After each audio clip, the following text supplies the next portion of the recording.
Arpit.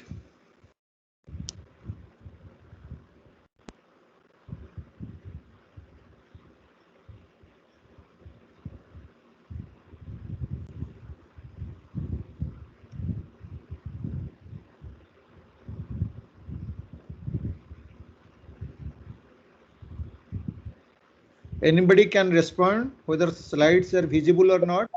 Yes, sir. Visual slide is visible. Okay.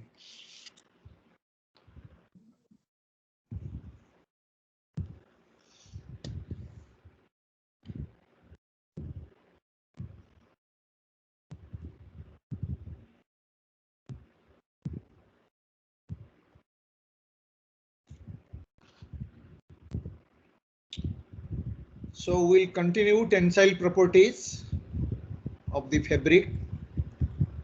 Last class we have already derived this equation, which was approximately converted to this form. In this case, we have assumed C1 and C2 in fraction is very small quantity. So this part becomes 1, and approximately this is the equation. Also, this equation can be written in this form. This also we have discussed. So today, this is the second part of tensile properties. Change in crimp height with change in peak spacing. You can see from this diagram also. Oh.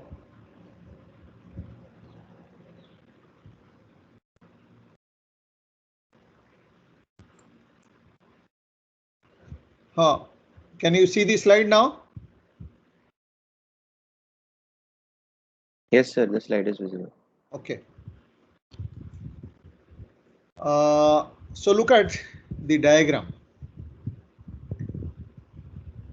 In geometry also we have discussed this point. Change in crimp height with change in peak spacing.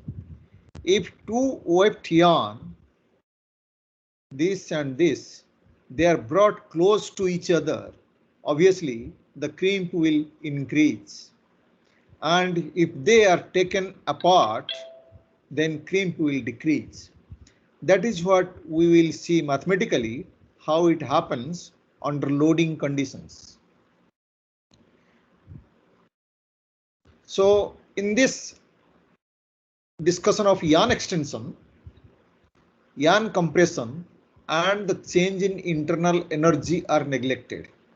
This is one of the assumptions of this. Change in internal energy neglected means I have also explained this in the last class.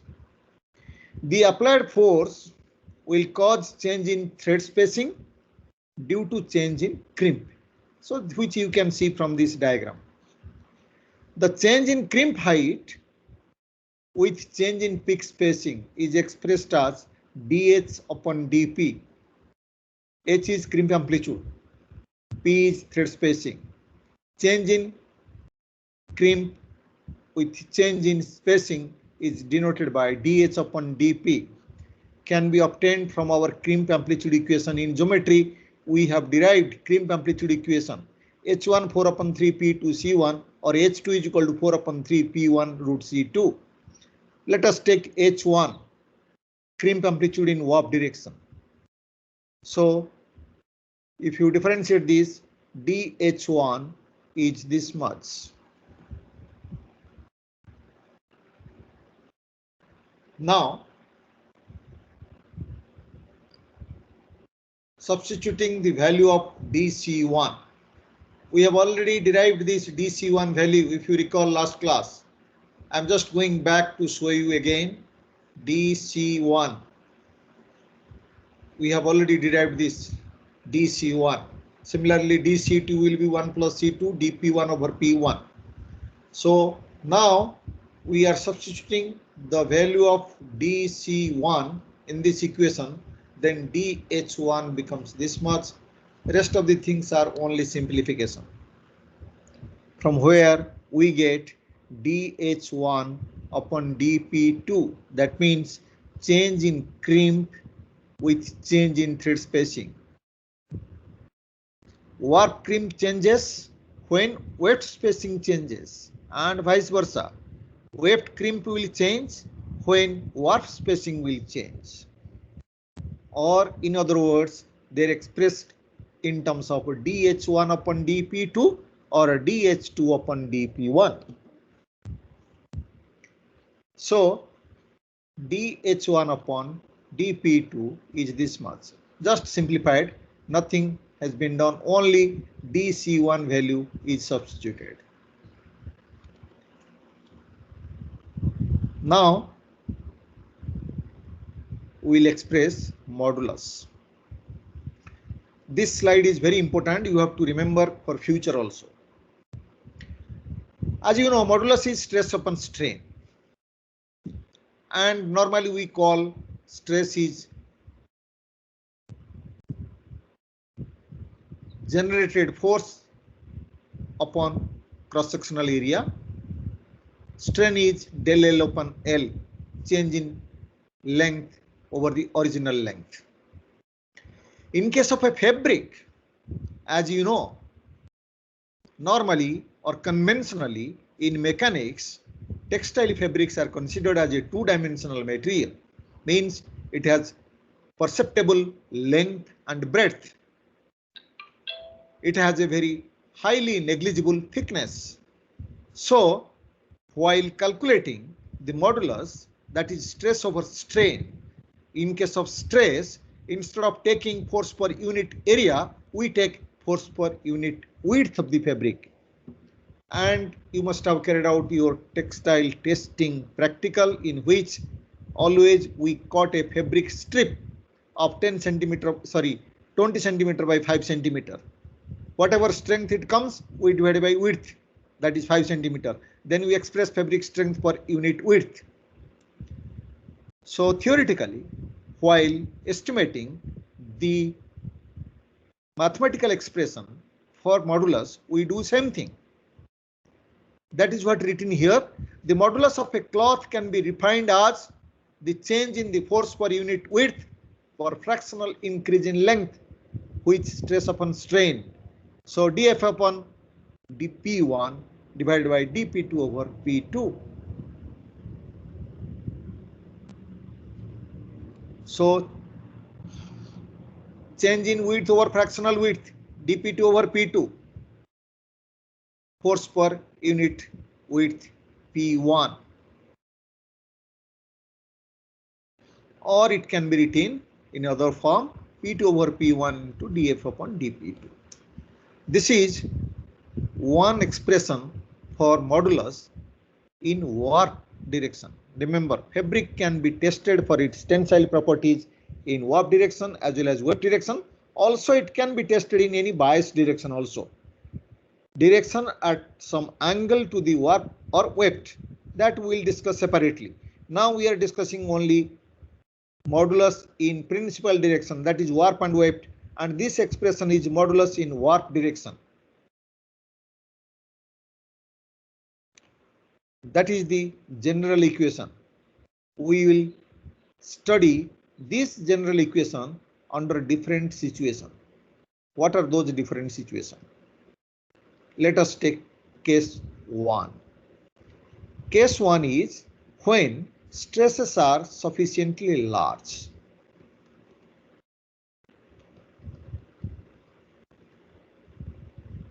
Why it is we are considering stresses are sufficiently large? As you know, this has nothing to do with this page. Just I'm explaining you so that you should not have any confusion why such kind of conditions are applied here while calculating modulus of a fabric or tensile properties of a fabric.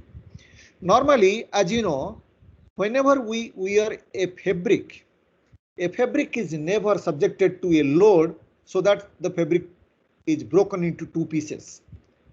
A very small load is applied, because after wearing the cloth, when we walk, when you work, or when you do our daily routine job, unless until it is very high stress job like running, like swimming or like any exercising, where extraordinary stretch is applied to the fabric. And of course, you know, for those situations, the cloth are different. They are not normal cloth. Carrying out yoga has a different cloth. Carrying out swimming is a different cloth, which are highly stretchable cloth. We call it stretch fabric. But here it is a normal cloth. In normal cloth, the stress is very, very small. And since we have already derived a general equation for modulus, now we will consider different case studies. What happens to the fabric property under different situation? The first situation we are considering here is stresses are sufficiently large. And you know, when stresses are sufficiently large, the internal energy changes in cloth can be neglected. This point I have explained very thoroughly last class. That means this particular case of extension accompanied by negligible internal energy changes is the most commonly used one for fabric. This is a very, very common situation in textile mechanics for estimating tensile behavior of the fabric, because it is applicable over a range of the load extension curve, which is of practical interest, and also because of it is easily analyzed. So what happens if stresses is sufficiently large? That means fabric is broken into two pieces. Change in internal energy is zero. And we have already discussed this model, the diagram which is shown here. You have already considered this diagram earlier to calculate our model, in which N1 and N2 are number of yarns in warp and weft way direction. F1 and F2 are the load applied in warp and weft direction respectively, where F1 is equal to F1 upon N1 and capital F2 is equal to small f2 over N2. You can go back. We have already discussed these notations earlier. If you don't remember, I go back for a moment to tell you where we have done this. This diagram we have already done, where we have defined what is capital F1, what is small f1, what is N1, N2, P1, P2, everything. So the same thing is used here. Written again, capital F1 is equal to F1 over N1, capital F2 is equal to F2 over N2, and the change in internal energy is negligible. That means sum total of these work done is equal to 0. That means this is equal to minus this much. Work done, force into displacement. F1 N1 is the total load applied, dP1 is the displacement. So change in internal energy is equal to 0 is expressed as F1 N2 dP1 is equal to minus F2 N1 dP2. And the extension in warp direction is N2 dP2. Per thread extension dP1. Total number of thread is N2. So this is total extension. Similarly, total extension in weft direction is N1 dP2.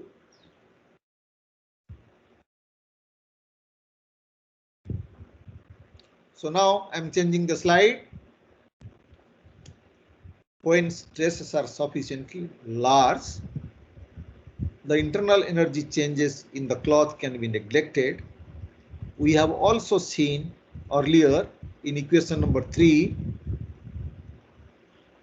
this is when theta 1 and theta 2 are very, very small, weave angle, as you know. This expression we have already derived, from where we can say F1 tan theta 2 is equal to F1 tan theta 1.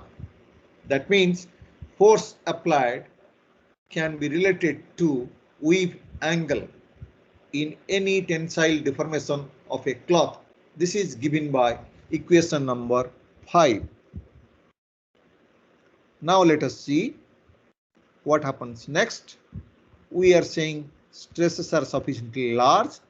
This equation is approximated by this equation. I repeat it, why it is 1 minus C1 upon 1 minus C2 is neglected, because we are saying C1 and C2 is a fraction. Normally in a fabric, crimp is in the order of 2%, 3%, 4% means C1 will be 0.01, 0.02, 0.03.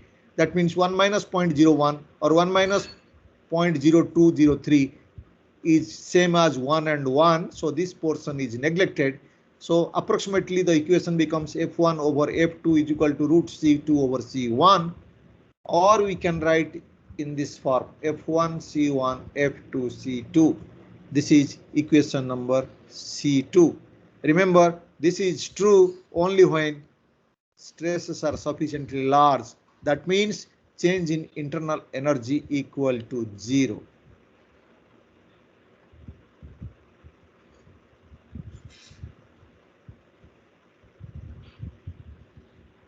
Now, from this relationship, I'm talking only from this relationship, fabric modulus for increase in F1 when F2 is constant means when load is applied only in warp direction, no load in weft direction.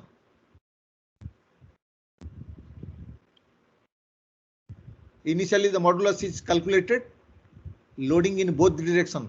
We call it biaxial loading. Remember, this diagram is a biaxial loading. Now we are saying let load is applied only in F1, F2 is 0. So if F2 is 0 is a constant, dF2, sorry, not F2 0, F2 is constant, only F1 is changing, so dF2 is 0. In this equation, substituting this value of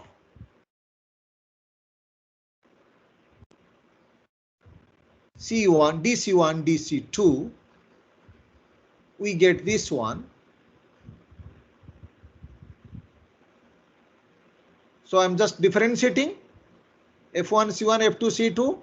After differentiation, since F1, F2 kept constant, dF2 0, this component becomes 0, and this can be written as dF1 keeping F2 constant is equal to this. Just rest of the things are only simplification. This upon this, this upon this. And remember, F2 dC2 upon this much. This F1 becomes F2 upon this. Substituting, we have already know F1 upon F2 is equal to root C2 over root C1. So substituting this F1 upon F2, we have deliberately made this so that F2 can be kept common in both the term and we can take F2 outside. Deliberately, this F1 is substituted by F2 upon root C1 from this equation. Okay, so doing that, we can now find out. Next is only simplification. We are just doing nothing, simply calculating dF1. So again, dF1 is equal to this much. This term is further simplified because see, F2 is here, F2 is here, taking F2 outside and writing it, simplifying it. So dF1 upon P1, dP2 upon P2, that is modulus of a fabric. What is the modulus? Same definition still remains. Change in force per unit width per fractional increase in length. dF upon P1, change in force per unit width, that is stress. dP2 upon P2, that is strain, which is modulus, is now given by this. In this, we can substitute the value of dF1, which is there in both sides. The modulus will be now this much. Simply substitute the value of dF1.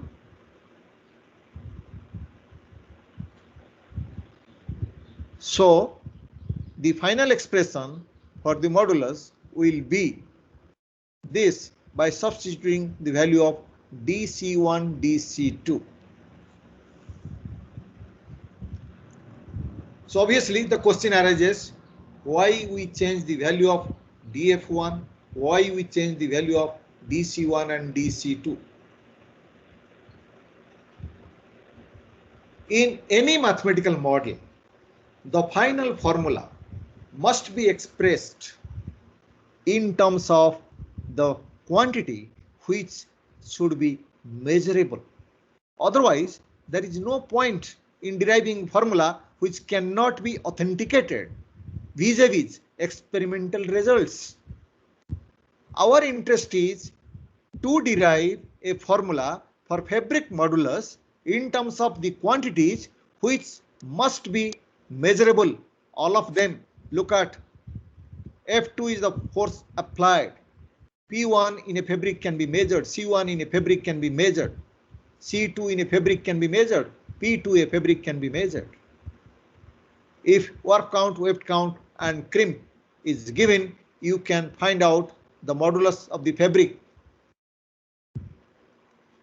So this is the final modulus of the fabric when a large force is applied, neglecting internal energy. That means change in internal energy is equal to 0. So look at this statement, what is written here. It has been found that at comparatively low loads, there is a rough agreement between experimental and calculated modulus. The actual modulus means experimental value is always greater than the calculated modulus.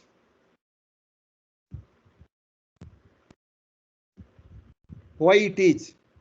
You take some piece of fabric, measure its all dimensional parameter, put the values in this, then calculate the modulus. Now you take the same fabric, go for testing its tensile test and calculate the modulus from there also. When you will compare the experimental value with this theoretical value, what you will find, the actual modulus means experimental value is greater than the calculated value. The reason is this is mainly due to the neglect of internal bending energy change. What is bending energy change? See, we are measuring the change in fabric dimension in calculation. And fabric in change in dimension is nothing but only change in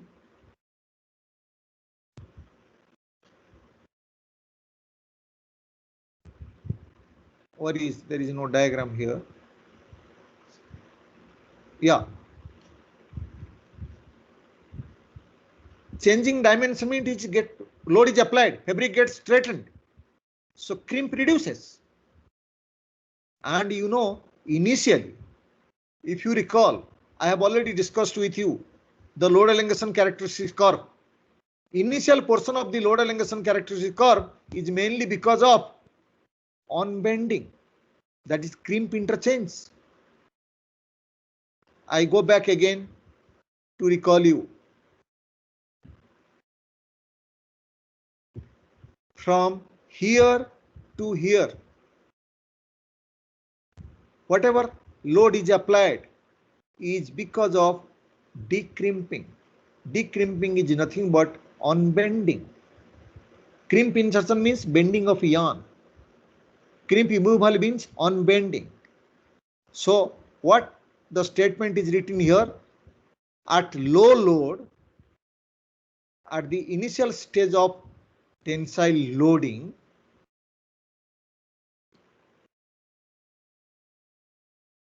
the actual modulus, that is experimental value, is greater than the calculated modulus. This is due to the neglect of internal bending energy changes, which we are not considering. How much energy is spent in on-bending the yarn? We don't know. We are only measuring the length, change in length and breadth. How much work is done? We are calculating because of the displacement dP1, dP2. But because some work is done there while applying load in this tensile test to unbend the yarn. That is decrimping, which is not considered. And that's the reason why the experimental value is always greater than the theoretical value, because in theory, decrimping is not taken into account. How much? We are only checking change in P, that is dP1 upon dP2. We are only considering this much change in P. No consideration what is happening in unbending the yarn. And that's the reason why the statement is written here. Always in this model, for calculation of fabric modulus, the experimental result is greater than the calculated modulus, means theoretical modulus, and reason what I explained. Okay. So this is the first case study. Then we will switch over to another case study, that is case study number 2. What it is? First, try to understand why different case studies are taken into account. When we started making this model, we have a lot of assumptions. Yarn is inextensible, yarn is incompressible, there is no change in bending energy, the change in internal energy is neglected, that is 0, and so on. Many assumptions. So while assuming all these, when we developed a formula and we got some theoretical value of a modulus and compare this modulus with experimental value, you get there is a huge deviation. Means experimental value is not exactly equal to theoretical value. Then we tried to see what is the reason why this is not matching. Then we are taking each assumptions one by one. We are considering each assumption one by one. Case study was just the first case. Then case study 2 is the second case. What we are trying to do here in second case, try to understand. Case 2 is yarn is extensible but bending energy is negligible. Originally we considered yarn is inextensible, bending energy is negligible. Now we are considering, okay, let yarn is extended, but bending energy is still negligible. Bending energy negligible means bending energy because of the decrimping, which I just discussed. So now we are deviating from one only assumptions. Let yarn is considered extensible, but bending energy is negligible. Then what happens to our theory? In this case, modulus is calculated by assuming that the bending energy is negligible, but elongation of yarn takes place.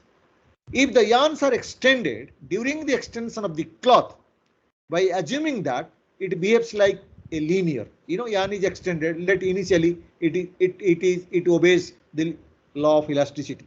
That means dln is equal to k times dfa1. It is completely linear. Force applied, deformation produced is directly proportional to the load applied. So dl is equal to k into df1, where k is spring constant and is the elastic modulus of the yarn. It will now be assumed that no crimp interchange can take place. Look at our assumptions here second. But bending energy is negligible. Bending energy, why bending takes place in tensile? It is bending of yarn. Bending energy is negligible. Means there is no bending. That means no crimp interchange. If there is no bending, there is no question of crimp interchange. If there is a crimp interchange, obviously there is unbending of yarn and bending of yarn. Bending and unbending, crimp interchange, remember. If extension is in warp direction, warp yarn will be extended, decrimped, weft yarn will be crimped, upcrimped, means it will be bent. So one thread bends, other thread unbends. And since here we are assuming yarn is extensible, that means it obeys the Hooke's law, dl1 is equal to k into df1, k is spring constant, and other part we are saying that bending energy is negligible, that means no crimp interchange can take place due to the assumption that bending energy is negligible. Okay, then what happens? If this is so, then we know there is no crimp interchange. What is the equation for crimp? L1 is equal to P2 into 1 plus C1. Very fast equation of piezometry. dln1 upon is equal to this. But we are saying C is constant, no crimp interchange. That means dC1 is equal to 0. So if dC1 is 0, this reduces to dl1 is equal to dP2 1 plus C1. We have equation number 1. Yarn is extensible under Hooke's law. Equation number 1. Yarn is unbending, no decrimp interchange. dln1 is equal to dP2 1 plus C1. So two conditions are taken into account. Combine equation number 1 and 2. You will get KdF1 is equal to 1 plus C1 dP2.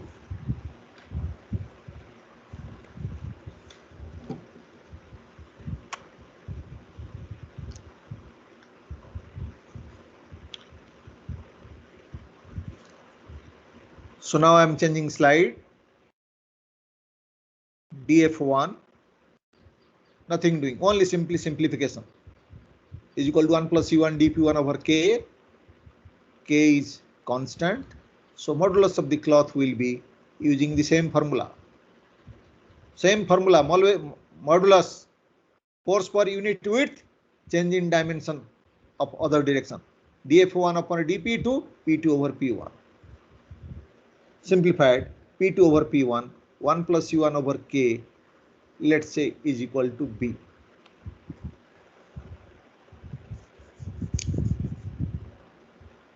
Okay. Now, what is written in the second statement? Try to understand. If the cloth is extended by a crimp interchange, the cloth behave as if there are two springs. In this, crimp interchange is neglected. Only yarn elasticity is considered. That means spring constant K has come because of yarn is extensible, behaves linearly at the initial stage. Now, if we consider let crimp interchange takes place, that means unbending takes place. So we can introduce another constant. That means there will be two spring in this model. Let those two constant, 1 upon A and 1 upon B. And if you will take both into account, obviously for a series, because two things will be there in the same yarn of the fabric, the modulus of the cloth as a whole can be given as AB upon A plus B.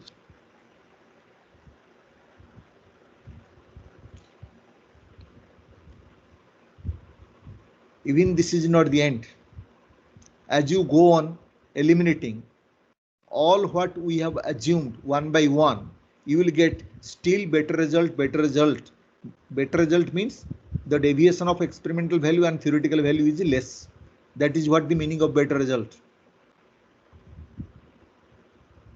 Just taking into account each assumption which we have made initially and go on changing the change in mathematical expression, definitely we'll get better result.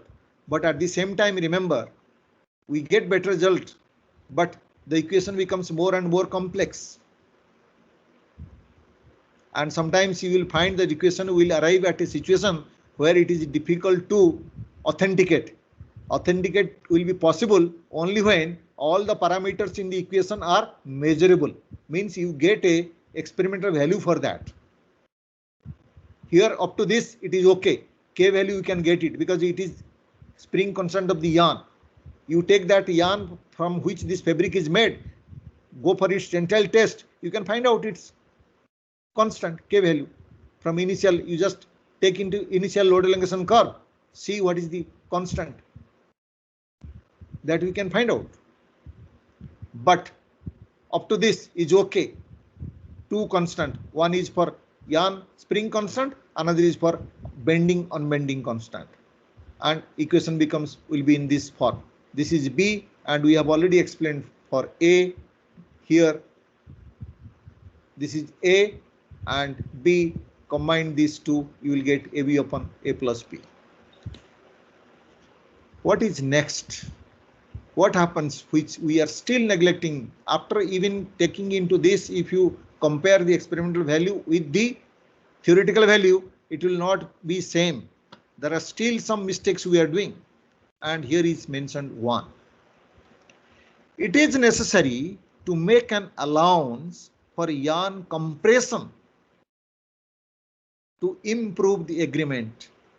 To improve the agreement means the experimental value will be more closer to theoretical value. That is what improving agreement. So here the agreement is still poor. If you want to make this theory or the calculation more accurate, you have to probably consider the yarn compression. Means some energy is also used, some work is also done to compress the yarn. As you know, when we apply a load in a fabric at crossover points, initially we consider yarn cross section is a circle, but at the crossover points where warp is over the weft or vice versa, because yarn is compressible, there will be change in cross sectional shape. The yarn gets compressed. If we know how much change in cross section takes place, we can calculate what is the load applied. We have already done this. Inter-yarn pressure V1 is equal to, if you recall, 8 sin theta over the formula we have discussed in rigid thread model. It is always possible to find out what is change in cross section at the crossover points, and from the change in cross section we can calculate how much work done, means how much load is applied. And if that you consider in this formula, the formula definitely becomes more complex, but definitely the agreement will be still better. Okay, so this is how, this is just an approach just to explain you how a model can be developed, how the model can be further refined. The meaning of further refined means how the agreement between theoretical and experimental value becomes better and better and better. That means experimental value is much closer to the theoretical value. Okay, so this is where we end this approach. There is a third case. The third case is uniaxial loading. So the model so far we are taking was biaxial loading. So this is a case of uniaxial loading of cloth where the loads are low and the bending energy changes are comparatively large. That is, bending energy changes will be considered. Remember, if it is low loading, uniaxial, whatever changes taking place to the fabric, it is because of only bending and unbending of the yarn. That is nothing but decrimping. And we have already seen in load elongation characteristic curve of a woven fabric, the initial stage, there is no actual extension of yarn or fabric takes place. It is only decrimping. That means at low load. Okay, and we'll probably, I do not know if you get time, that is, there is one chapter we deal in this subject. It is called low stress mechanical properties.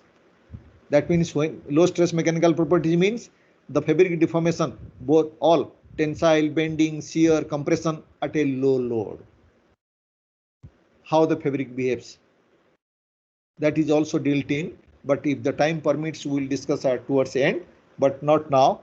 The reason is why we consider that low stress mechanical properties. The reason is normally a fabric when we use in actual wearing condition, the fabric is never subjected to a load so that the fabric is broken into two parts.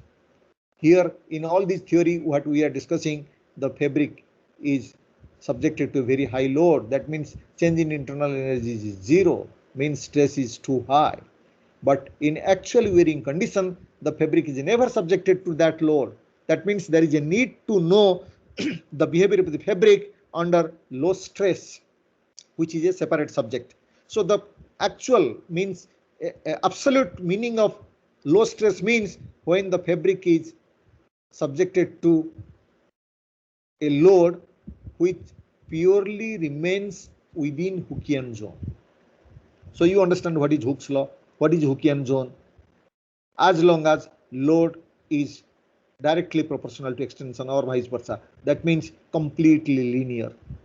The point where the linearity is stopped, the Hookean zone ends. So any load up to that point is called low stress. It is fully recoverable without change. Okay, so, but that is a different news subject, and if time permits, we will do it afterwards.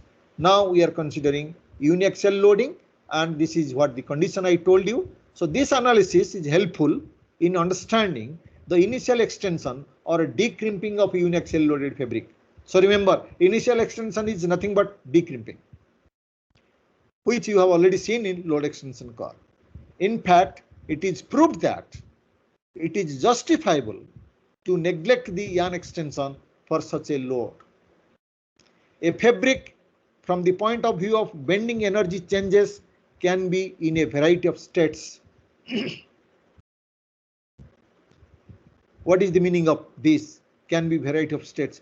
Bending energy change, that is the decrimping, which depends on many factors. The bending and unbending of yarn depends on what is the yarn diameter, what is the yarn count, what is the yarn packing density, what is the fiber orientation in the fabric. You must have gone through such bending properties of yarn in this part 1. Professor Ishtiaq might be teaching you, what are different factors which contribute to bending of the yarn. So which is very complex. The most important significant factor which influences the bending is the diameter. And diameter depends on many things. Diameter depends on packing density, diameter depends on twist in the yarn, diameter depends on the fineness of the fiber. So many factors are there in the diameter. In the bending. So when fabric is woven, yarn is straight and the force has to be applied to the yarn to keep it in its crimped form. Before yarn goes into the fabric, see, beyond fall of the cloth, fabric starts. Inside the fabric, yarn is already bent, crimp is inserted. Before that, yarn is straight. That means when weaving takes place, we deliberately apply some load so that yarn is bent. And the meaning of yarn is bent is nothing but yarn is crimped.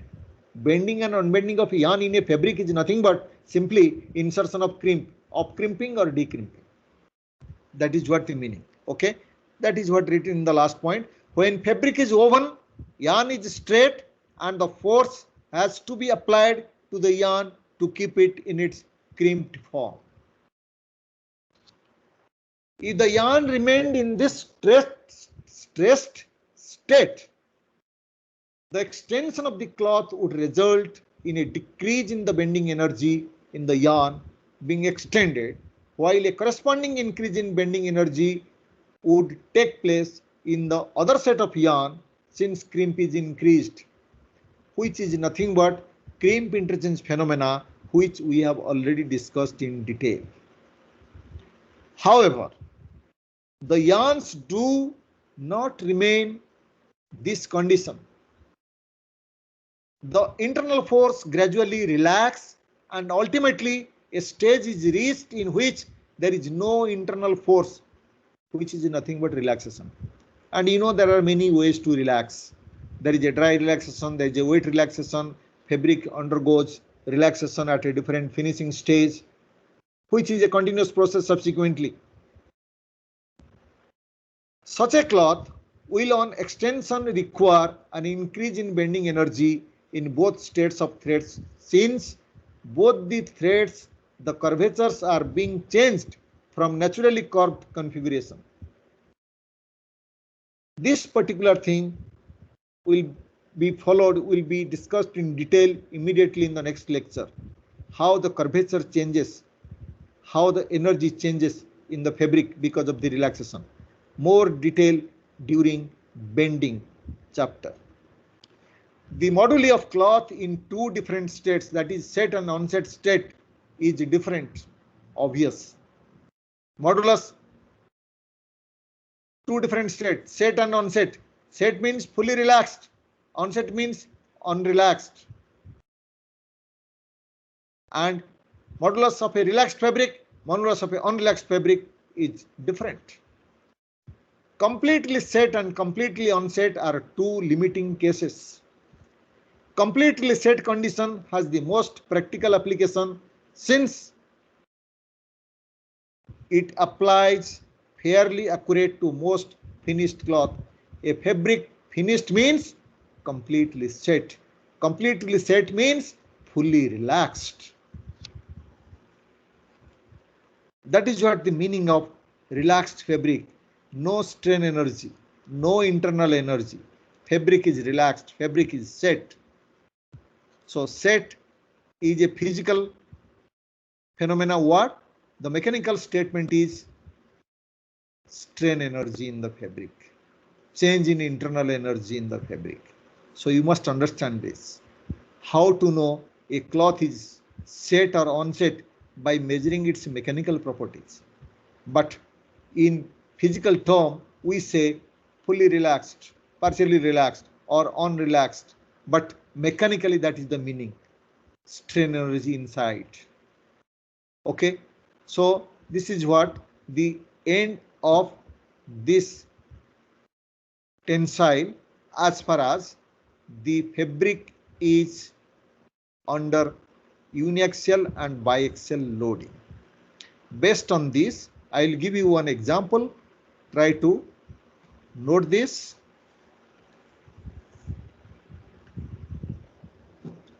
A piece of plain square jammed fabric. The dimension is 10 centimeter by 20 centimeter. Is caught and tested on tensile tester. Find the breaking elongation of fabric when the machine showed breaking strength 50 centinewton.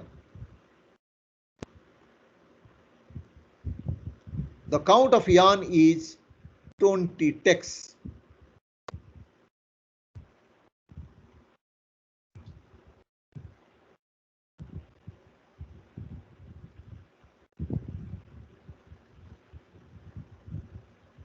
So a piece of cloth is taken, dimension is 10 centimeter by 20 centimeter. The modulus, the model which we have done in, if you remember the diagram, I have also shown that diagram today.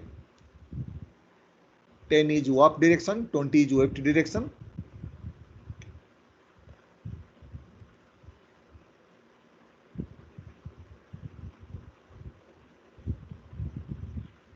And the fabric is tested on a tensile testing equipment.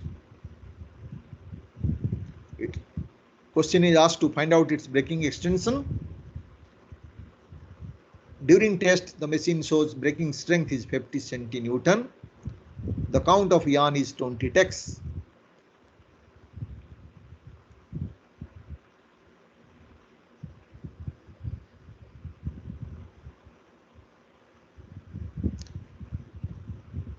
So 20 ticks, you can convert into English count. Ticks into count, English count conversion, 590 divided by ticks, if you recall the formula. We want to find out the diameter, that's why it is easy to find out 1 upon 28 under root count formula. So 1 upon 28 under root count means here the count is in English count. That's why ticks is converted to English count. So the diameter comes here in the inches. Then you convert it into centimeter. And this is a square fabric, means D1 is equal to D2. Sum of D and D is capital D. Since the fabric is square and jammed, in a jammed fabric and square fabric, recall the formula from geometry, P is D sin theta.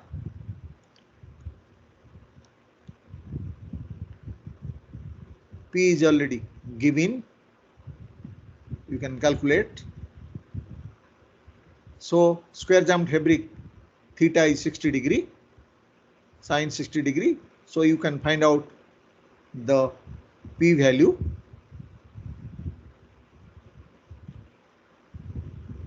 Number of warp threads, number of wave threads you can find out, because already dimension is given 10 and 20.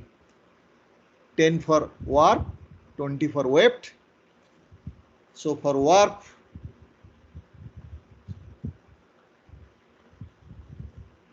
P is given, so 10 upon this. Number of warp threads 346.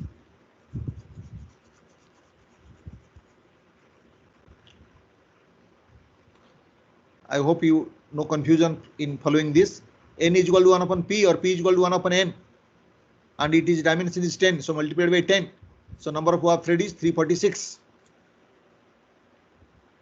Similarly, you can find out number of wave thread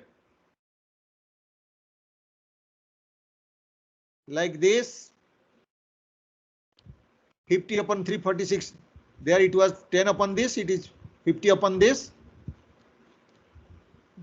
Number of wave thread is 692.04.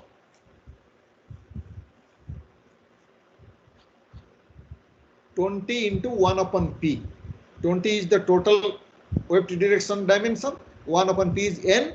So 1 upon P is 1 upon 0.0289 multiplied by 20 is number of wave threads. Use the formula dp1 over dp2 is equal to f1 over f2. Just we derived this formula. Now everything is known to you except dp2, from where you can find out dp2 is equal to 0.005 centimeter.